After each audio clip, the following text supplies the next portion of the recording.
opportunity to sit with you. I have been so excited about for the last couple weeks since we met at the Yeah. gym. Really? Crazy. That's where I meet all my best people, all the Oh, best people in my world. So it's yeah. quite fitting.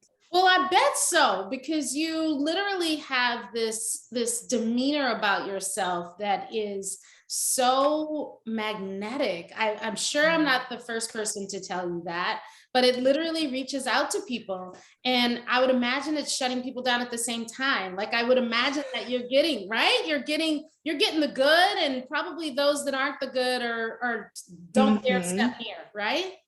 Oh, definitely. I mean, I've lost gym memberships because people were threatened by me and just my presence and how I show up and serve. It's like if not to Yeah. mention any names, but yeah, like I show up and I bring my best, and the gym is like my home. And so if somebody wants guidance, if they see me as a leader and a representative of what they're working towards, I'm Yeah. going to help you. If your staff trainer isn't doing it, I'm sorry. Like, don't hate me for helping and sharing my life. So, you know what? Like, I consider it a blessing Yeah. whenever I see those threats and those things come up, because I know that there's 10 times more people that I'm reaching that I'm not even aware of. So, take Wow. the good and the bad. So that is a perfect place to start, because I'm sure that the folks that are, watching us right now, I'm going to call them my tribe, right? Yes. Folks that are on this relentless quest to be excellent in everything that they do, but completely humbled and realize that that quest for perfection just does not exist, right? And it's a journey to get to that place, right? But when you do, it's real. So Dr. Riva, can you just tell us a little bit about who are you? Who's Dr. Riva? That is an excellent question. So the latest iteration that I've come to is that I am the artist formerly known as Dr. Riva. Like I've given myself permission to just be me. Like the work that I do, even as a physician, comes much more from a place of artistic expression of one's body and helping people find that connection within themselves that leads the healing.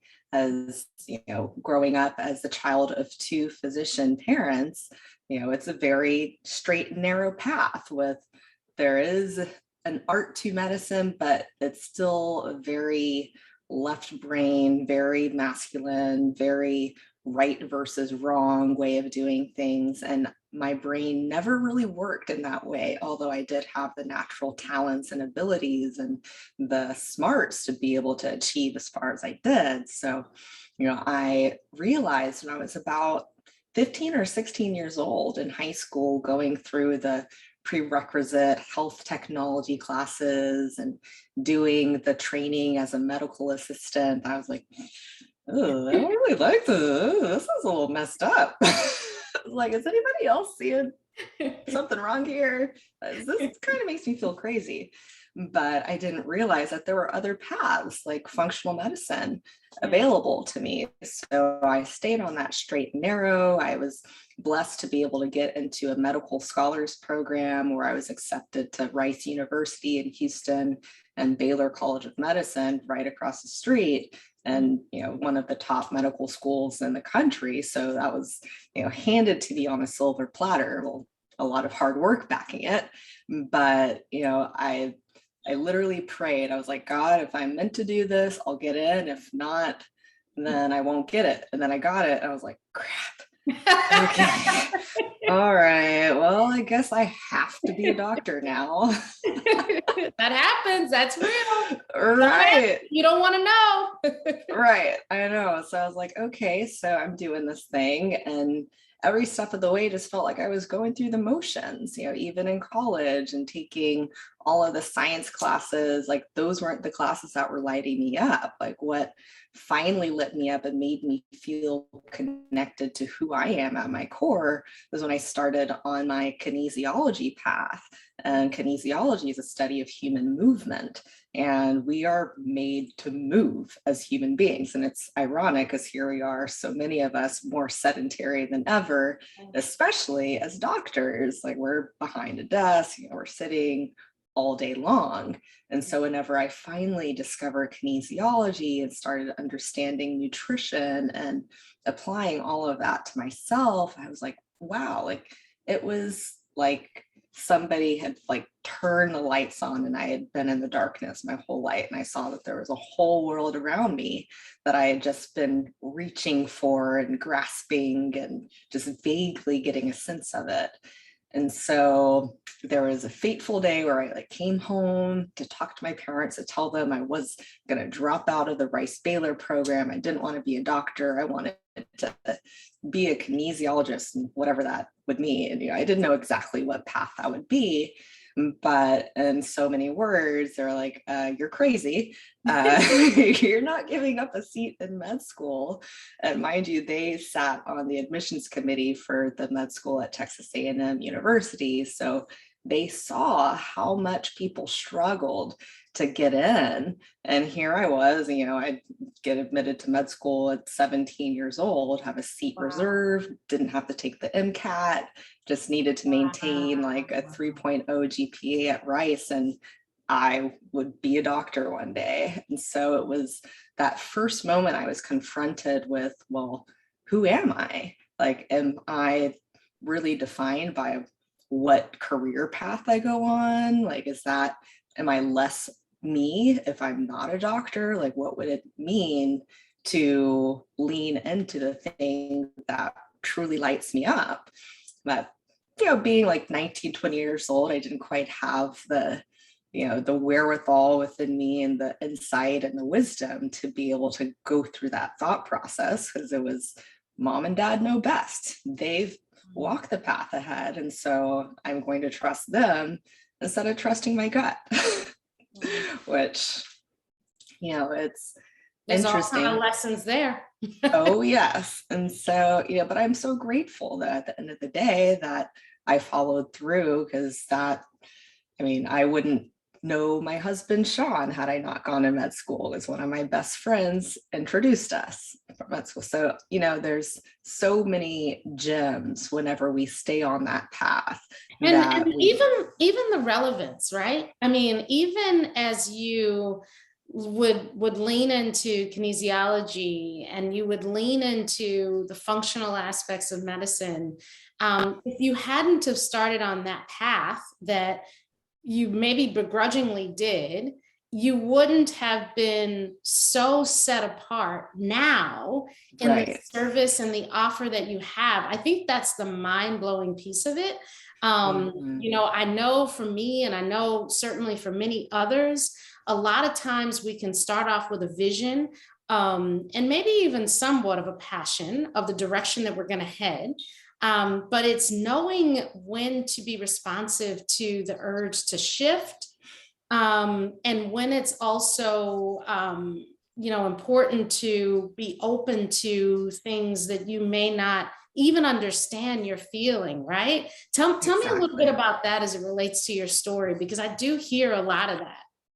Yeah. So, the key thing that I'm still learning is whenever I'm consistently hitting up against a wall, why don't we stop running? Why don't we slow down and look at the wall, study the wall, understand what this wall is, instead of just like, okay, I'm going to use more brute force and just keep banging and banging and banging. Because even up until now, like right now, like I'm in a period of rest and stillness and reevaluating, because I've hit a lot of walls in the past year, 2 years. And so it's been such a gift to be able to offer myself the space to slow down and reevaluate and get to know me in a different way, in a different light, and the, divine wisdom that God has appointed me on this path and all the different roles that I've been able to assume.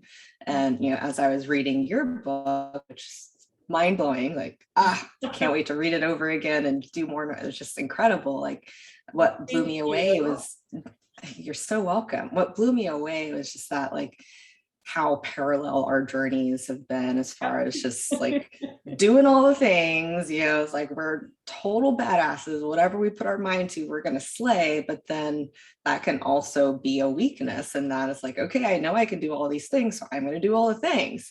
But we weren't made to do all the things. We were meant to be. Yeah. And so I'm learning how to be again, and that's really hard. Yes. Oh my God. It is, I think one of the hardest acts of my life has been sitting still, because I have this insatiable desire that if there is space and there's idea, it must mean now, it must mean fill it, it must mean there's movement. And I don't know about you, but I feel that 2020 in a lot of ways was hard, really, really hard. We still continue to feel the heart of it. But I think there was grace in it as well, in that there was intentionality about stopping whatever you were doing, right? If it meant even just going somewhere to work every day, or if it meant whatever the thing, right? There was intentionality around stopping. And I find as I talk to people that, journeys through 2020 looked one way or the other. Some people came up with a whole bunch of new stuff to fill the stoppage time with, and some people literally stopped. How did you manage 2020? If you, no matter when you're listening to this, I'm sure you know what 2020 was about. Right. How did you find yourself managing 2020 and newfound space, or maybe not? Yeah, the interesting thing that came up quite a bit was healing the inner child.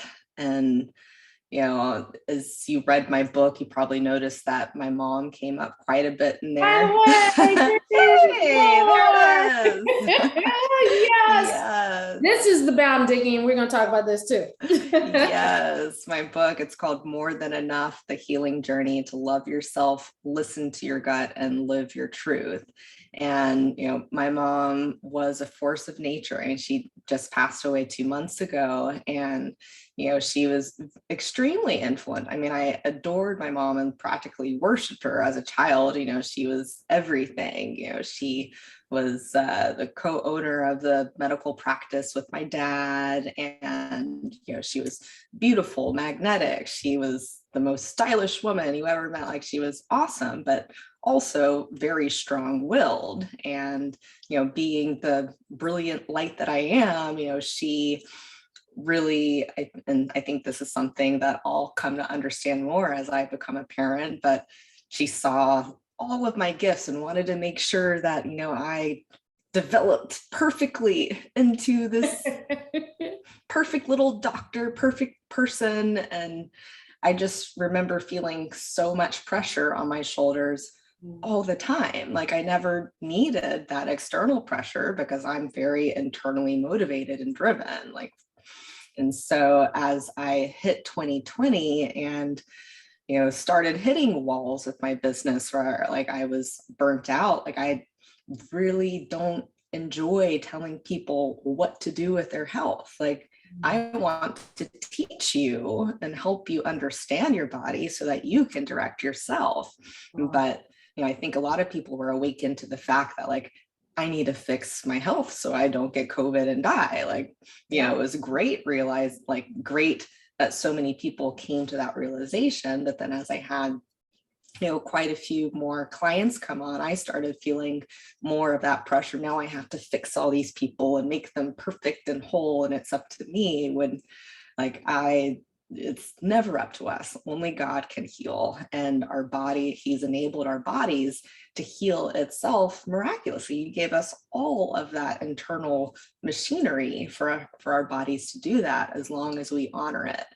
And so like I had to come to a place where I was like, you know what, like I'm not taking any more patients. I'm going to focus on dealing with this hurting little child who feels like she has to be doing everything and fixing everything and living up to mommy's expectations and dealing with the anger and resentment and issues that I was seeing looking at my mom, who I sensed for a long time, even before her passing, that her health was declining. And so like I was actually, in retrospect, realized that I was in that anger phase of grief already when she was still alive, just looking at her and feeling her dwindle away.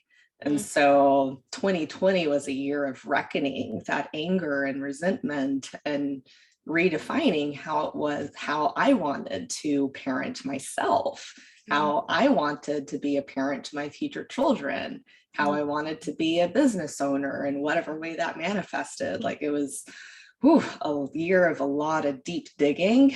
And, you know, the saying is like, if there's anything worth doing, it's worth overdoing. Like I definitely overdid it and then eventually burnt myself out on all the personal development and spiritual work. Like I have to figure myself out.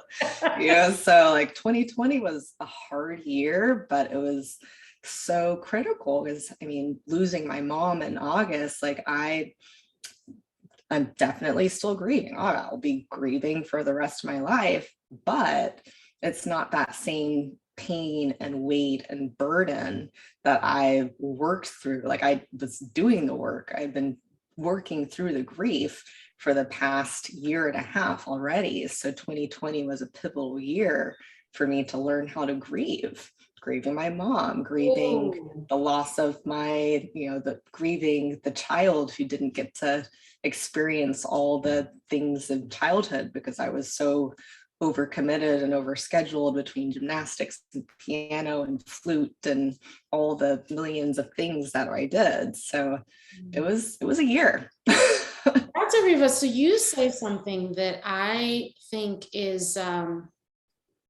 really, really worth talking and thinking about, both ourselves and our listeners, right? This notion of opening yourself up to grieving, because I think that when we say the word, you naturally go to, in the case of your mom, God rest her soul, someone has moved on to the heavenlies. But you also mentioned grieving in the sense of self-reflection and transformation and advancement, right? Is what I take from what you said.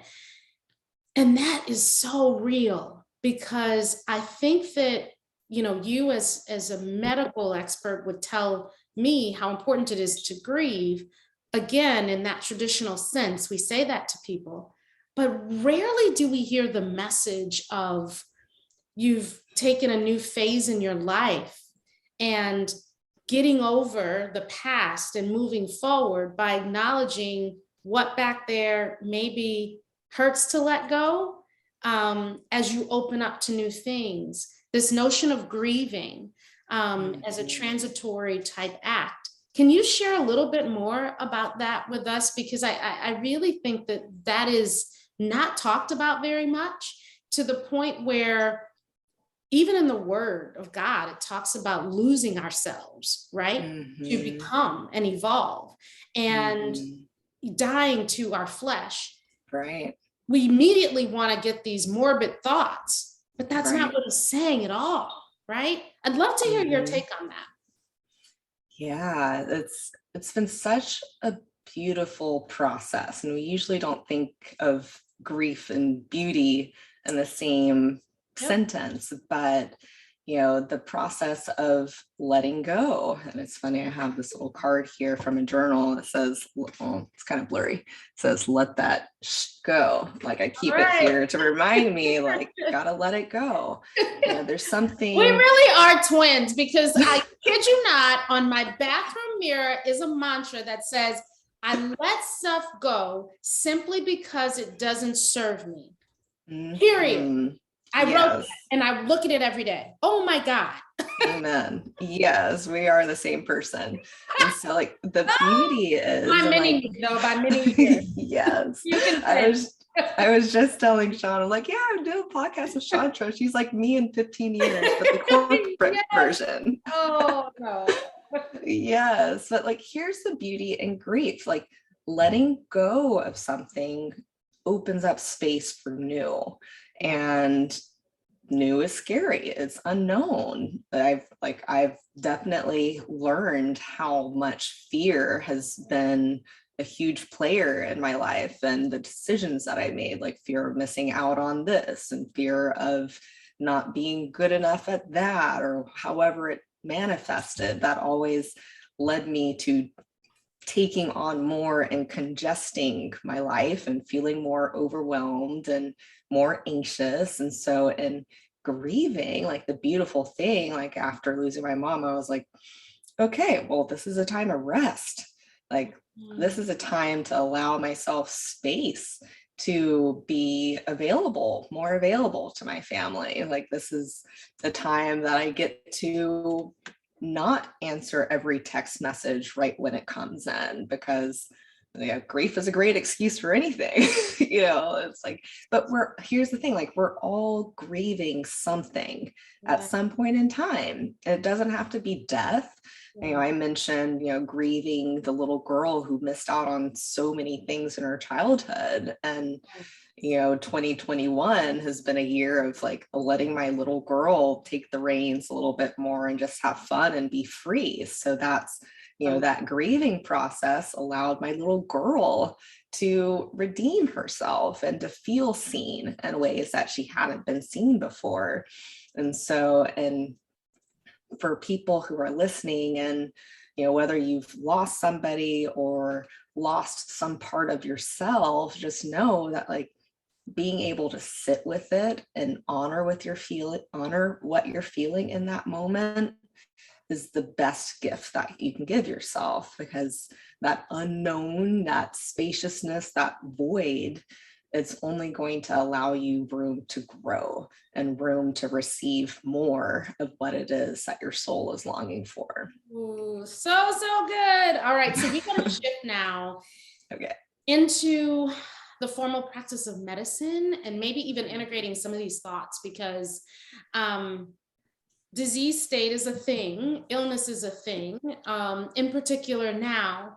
And I would love to know, I'm sure others too, what your thinking is about the impacts of mental struggles with letting things go and opening up to new, how that finds itself in our bodies, how it hides, what it does, how it manifests. We hear about stress, and it's actually almost the most frustrating thing, right? You go to your annual checkup and the doctor says, well, you're stressed. Get rid of stress. Okay, well, good luck. Get rid of stress. So what does that mean with life? I'd love to hear your thoughts on all of this, energy outside of ourselves, how it manifests inside our bodies, and your top 3 things that we need to think about in managing external, internal. And then I'm sure that'll lead us on a path of the physical side too. Yes. So the first part of your question, the thing that I have seen the most, just a repeating pattern with the people that I've served, who've mostly been women, I've seen so much anxiety and depression. Those are kind of standard, like that they're the most common mental illnesses that we see. But it kind of, and as I've been exploring in my devotion in the Bible lately, it's like you see so many verses that talk about like fear not, and the role that fear play. Like fear shows up however many hundreds of times in the Bible. Like fear is not of God. So like so much of illness, I feel, is kind of losing sight and losing track of that God within us. And Ooh. whenever we feel anxious, like we can't feel love and feel God and be anxious at the same time, or be depressed at the same time. And so, whether you're a Christian, whether you're Buddhist, whatever it is, like finding that thing that anchors you and connects you to that higher power and that sense of worthiness within you, like that will eliminate probably 90% of illness out there, because 90% of illness is attributed to stress. And Wow. so, like, Is I it guess really that high? It's really that yes, high? yes. Stress is toxic. Like it's so understated, because our community, our world is built on stress. We got to hustle, we got to grind, we got to just keep pushing through until we make it. And then it's like, all right, then we make it, and then we got to make it to the next level. And it's a never ending hamster wheel of achievement that we stay on. And it's not fun whenever you're eventually in the hospital having, what you think is a heart attack, but it's really just anxiety that's suffocating your body. So, the things that I've seen, as I mentioned, the anxiety and depression, but then I've seen so much autoimmunity too. So autoimmune diseases are where your body starts actually attacking itself. And so I'm always looking at physical disease as a spiritual expression. So we think about the body attacking itself. That's like, does it get any more like, thinking Ooh. of like just the devil attacking us, like Yes. setting ourselves like brother against brother, tribe against tribe, like our Yeah. bodies are sacred. And so Ooh. whenever we're in the space where we're fear driven and stressed and anxious and all, like our body literally gets confused, and it's just doing its best to try to keep us alive. But then it starts confusing your thyroid cell with, this crazy bacteria. And so it starts attacking the thyroid and causing autoimmune thyroid disease, or your thyroid might just go into like total chaos, overproducing or underproducing. Like I've seen both spectrums. And so, and it's interesting that thyroid came up, because it's such a sensitive organ, and it's one of the most sensitive organs to stress. And so it's also like one of the diseases that's most commonly undiagnosed, because traditional medicine parameters aren't looking at the full picture. And so whenever I look at somebody's thyroid panels, I might be looking at like 7 or 8 different metrics, whereas a conventional doctor might look at 1 or 2. And Mm. so being able to see the bigger picture, not just how much of the thyroid hormone there is, but how much of the anti-thyroid, or the reverse T3, we call it, like that hormone will actually block your thyroid, your actual free T3, from doing its job. It's kind of like the arch nemesis. And so it's like we need to look at the bigger picture, like what is preventing this from working? Do we have all of the pieces there, all of the machinery? Do we have too much of something in the diet, or do we have too little of something? Are you overdoing the exercise? That will assault your thyroid too. And so it's just, yeah, like thyroid is Wow. probably one of the biggest things that comes up for the female population, because we also tend to carry and hold a lot more stress in our body. What we don't release, the emotions, emotions are energy. We are energetic beings. So whatever we're not releasing that's toxic and negative, that will then start to wear away at the organs that are supporting our, our health. Wow. So being person of color, woman of color, and 2020 creating a whole different conversation as well around how many of us have made our way to the boardroom by grace, and quite frankly, dealt with some silencing mechanisms that didn't allow us to show up completely authentically who we were, right? We got really good at holding things in, right? And now you've got this whole generation that is quote unquote coming out and figuring out what that means individually, and even how to do it, what that voice looks like. And I would just imagine, kind of getting back to what you're saying, the whole reckoning with finding the space to communicate, articulate, feel, be, exist. Those are really important. And when we hold it all in, it's doing something, right? And so, man, have you seen an explosion of patients, or have you had an increased level of conversation, maybe even with women of color who bring a unique and different experience that's just found them in this place of, oh my God, like I didn't take care of that or this, and I'm sort of free right now. But by the way, what does free mean? What does free even mean? Yes. And what I loved on your first podcast episode, like what you said about letting yourself be free, because that is one thing. Like my mind kind of goes back to the slavery days where some slaves, they stayed on the plantation. It's like, I don't know what's out there. Like I'm free, but what am I supposed to do? Like I don't even know. That's so right.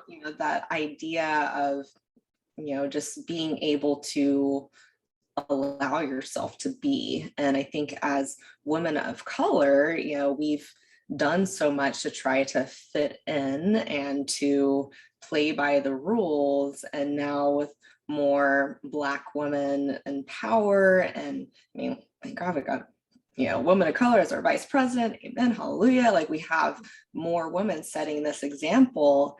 I think it's kind of what I've seen a lot in my community is a lot of just this kind of vacillation. And it's something that like I've felt and experienced too, where it's like, yes, I'm ready to get out there. I'm going to do it. But like, oh gosh, no, this is scary. I don't know. It's like, am I going to be supported? Am I going to be accepted? Is it really safe to be me? Am I going to have the same security if I cut off all my hair and be natural? Like, can I be a leader? And that's a thing. Workplace? That was the thing. It's a real thing. When I got rid of all those long, relaxed locks, right? Like it was a thing for them and me. Yes, I know. Like, oh gosh, Chantra, is she gonna turn into this like Afrocentric diva now? Like, oh God, what's gonna happen?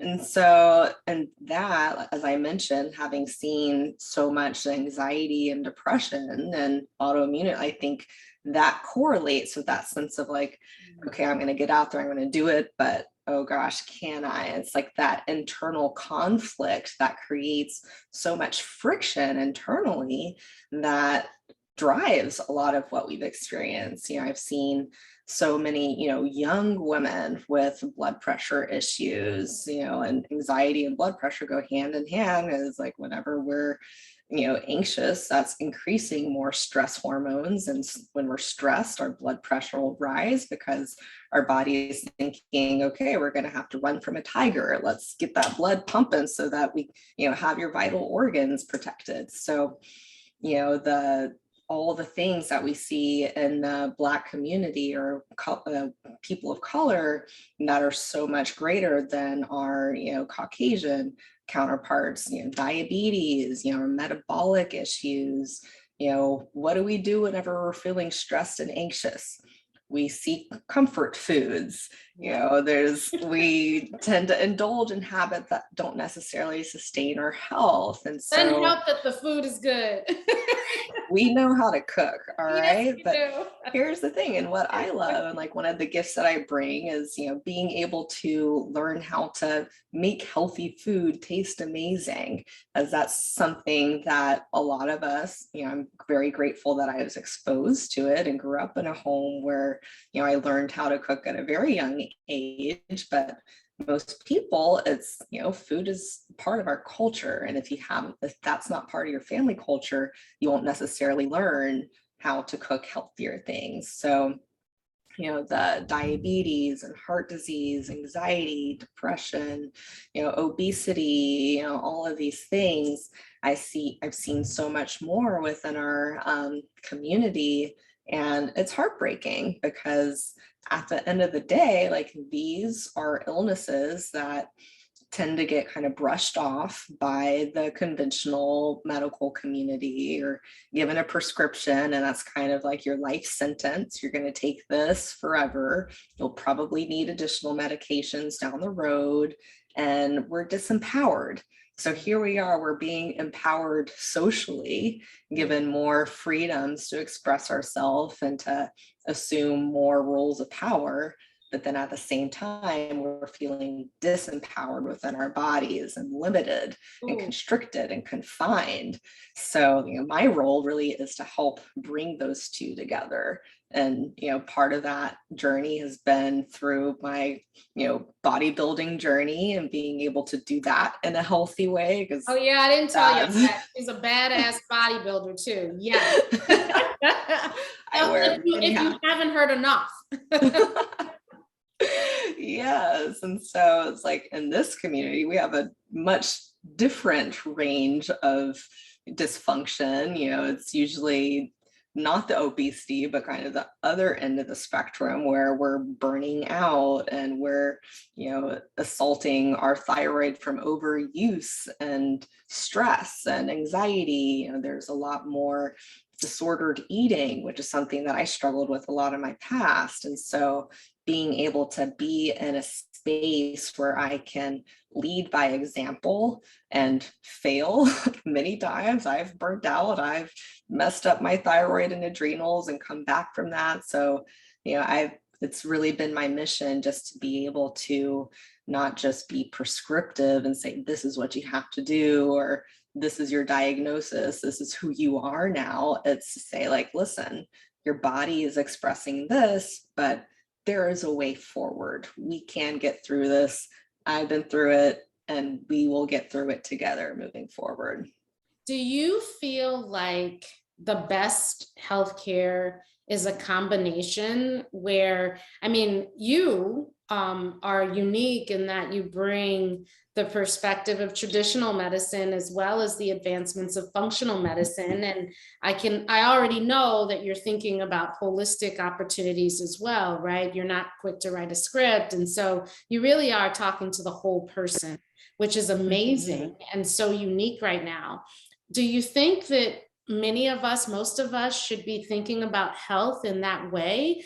Because a lot of us, go to the annual visit, and, the rush doctor is trying to hear what streams they think. And the rush doctor says, take this, or let's test that. But you sound like you do so much more. Maybe just share with us, what's your guidance on how we can improve our health regimen, our checkup, our listening to our body? What's your guidance on that? Yes. So it's absolutely critical for everyone to take a holistic approach. Like, there's no one person who can do it all for you, not even me. I have probably the most comprehensive scope compared to a lot of doctors out there, but it takes a tribe. So whenever it comes to the first assessment, I spend 2 hours with my patient, 2 hours. And that's after spending probably 3 to 4 hours reviewing all of their intake forms, as it's about 10, well, by the time they've completed all the responses, it's usually somewhere between 15 to 20 pages of material that I'm reviewing, looking at everything from, their like a 3-day eating diary. So I want to know, and usually it's not completely accurate, so there's a little bit more digging. Something happens when we actually have to like tell somebody what we're eating. I just had half a cup of granola, and never mind, the half a cup of peanut butter that, you threw on top of your yogurt bowl.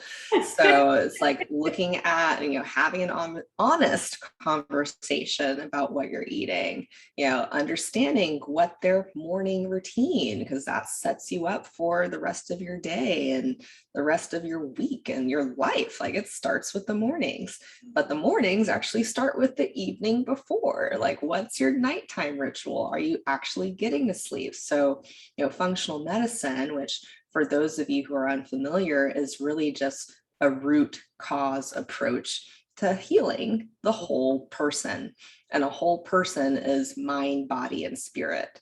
And so my evaluation, like I'm digging into understanding your relationships. There's a section that, asks you questions like, how would you rate your intimacy with your partner? Like, are you satisfied, not satisfied? Because that's going to affect many things. Like that will, you might be depressed because you're not getting any at home and you don't feel like, who knows? So we have, right, it does. And so it's real, like I really am seeking to understand the whole you, what drives and motivates you, because no matter, I can give you the best lifestyle prescription plan in the whole world that I know is going to work, but unless you are ready to take action and unless you have the space in your life to do that, and that's another thing, like I tell people up front, like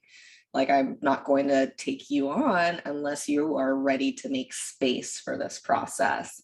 And so like it's not just me that I'm working with my patients. Like I'm usually referring them to chiropractors, like health also has to do with our alignment of our nervous system and our spine. Like our nervous system controls all of the various functions in our organs and all this stuff. So it's not just about cracking your neck back into place. It's about like allowing the nerves to be able to reach and communicate with the distant parts of your body. So, I'm working from a holistic point of view. I might refer people to physical therapists as well. I might refer them to see a psychotherapist if they're ruminating on particular issues. Like that's a quite, common referral that I'll make for people. So it's, not just about looking at symptoms and saying, oh, well, we need to fix these symptoms. It's understanding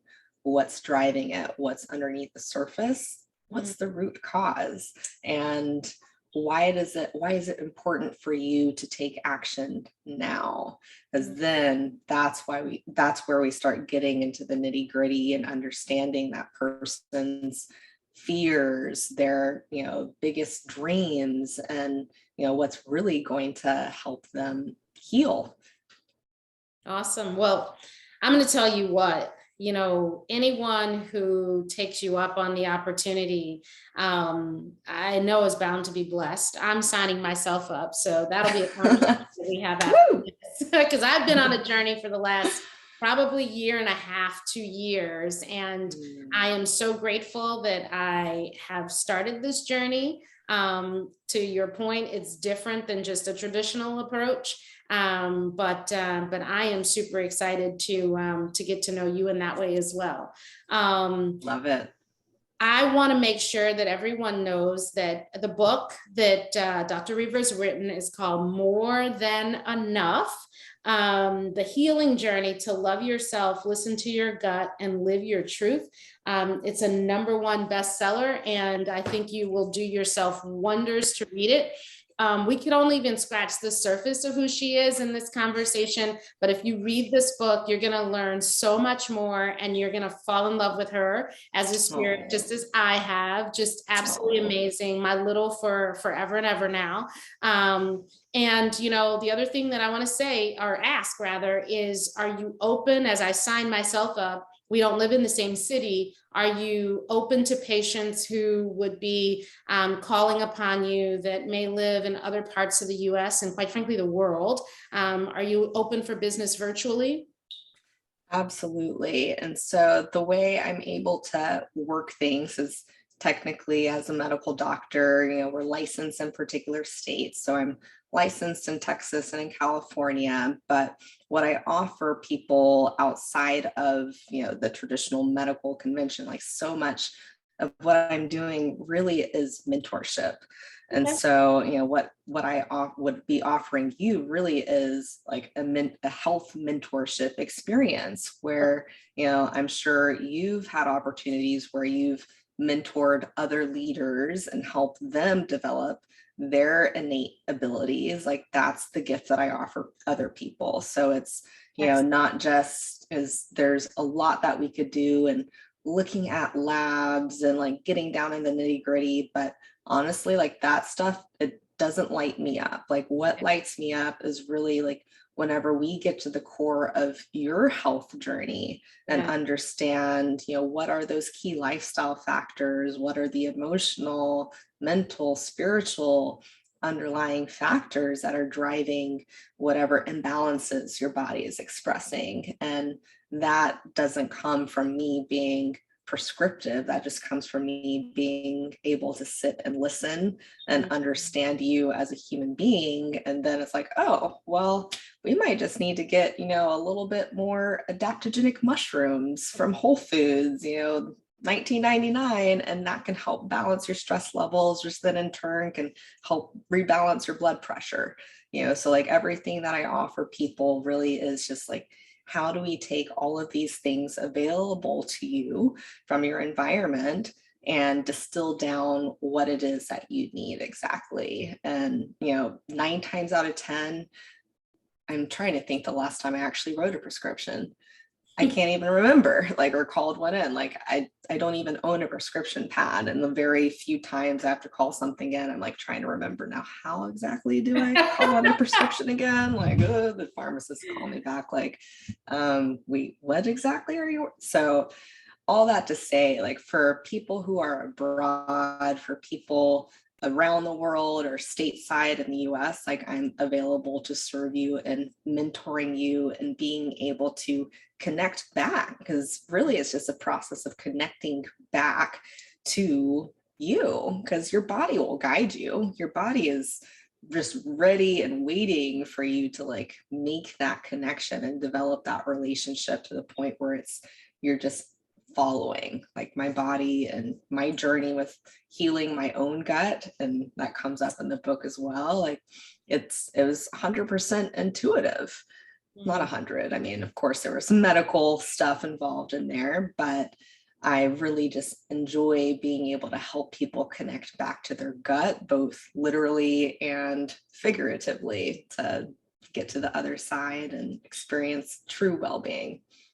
Wow. Well, you know what? I could literally talk to you forever, and we'll be talking to you more forever. I hope that this has been the great experience that I knew it would be for all those that are watching and listening. You are a light. You are a brilliant light, just as your mom intended you to be. And even before her, God intended you to be. Thank you for being so gracious with your time and offering such great information. It's really quite something when you finally get to a place of admitting that you've been truly seeking perfection, and it's been your Achilles heel all along, right? And perfection according to somebody else's image or somebody else's plan. And when you let go and you start to really let your body breathe you, they say that in yoga, but I believe that that's a thing in life. When we let go and let our body breathe us, is what I receive from you, it will heal itself as well. We're making space for it to do what God intended. So thank you. Oh, you're welcome. And thank you. This has blessed me just as much as I'm sure it's blessed you and your listeners. So I'm truly, truly grateful for you, Chandra. And I can't wait to get back to Naples and hang out again. Yeah, I can't wait to. Oh my God. All right. We'll be in touch. Absolutely. Thank you. And love you so much. Love you too. All right.